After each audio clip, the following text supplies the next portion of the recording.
Yeah. And it's always these like interesting edge cases. Like as much as the book is 300 page sets of rules, there's still things that slip through the cracks. And it's pretty rare that you have monster on monster. It's pretty rare that I'm doing damage on myself, it's not very fun to watch the dungeon master fight himself for very long. It's cool the first time it happens, like, oh, if I because you lined it We up too. outsmarted them. Yes, right. Yeah, you outsmarted them and lined it up so that the enemy was between you and the other enemy, essentially, the neutral undead mass. Which Um, doesn't care what it's lashing out at. Right. essentially. Yeah. So the like I said, on another night, I would have ruled it differently. And maybe I should have ruled it differently too. Like I'm Those are open the to admitting, rules. We've been trying to learn the rules correctly first. So like I was studying English, um, writing, they were saying, learn how to do it correctly. yes, Yes, Hemingway does it differently here. Yes, Fitzgerald does it differently here.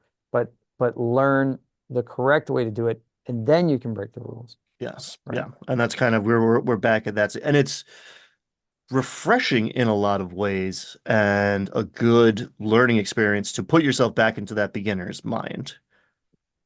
And it requires effort on my part again and Hmm. again Yeah. because I fall into my patterns, my habits, and my moves, right? Like I've been building up 5e Dungeon Master moves for a decade now, and occasionally the language is different. The verbiage that controls what's happening at the table is different as far as the book is concerned. And I can ignore that, or I can open myself up to being like, okay, I'm going to try this new way.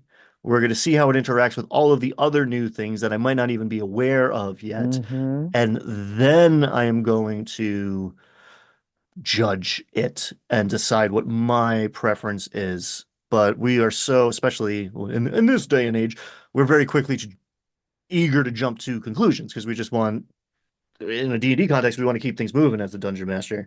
Sure. And just in life, I guess, I don't know, we want to expend the mental energy to think about it or be uncertain.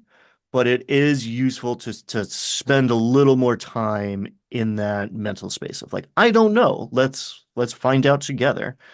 I enjoy that, and I encourage other people to do that because I don't hear that a lot. Like the general dungeon master advice is like make the call, go look it up by yourself, explain it to the people later.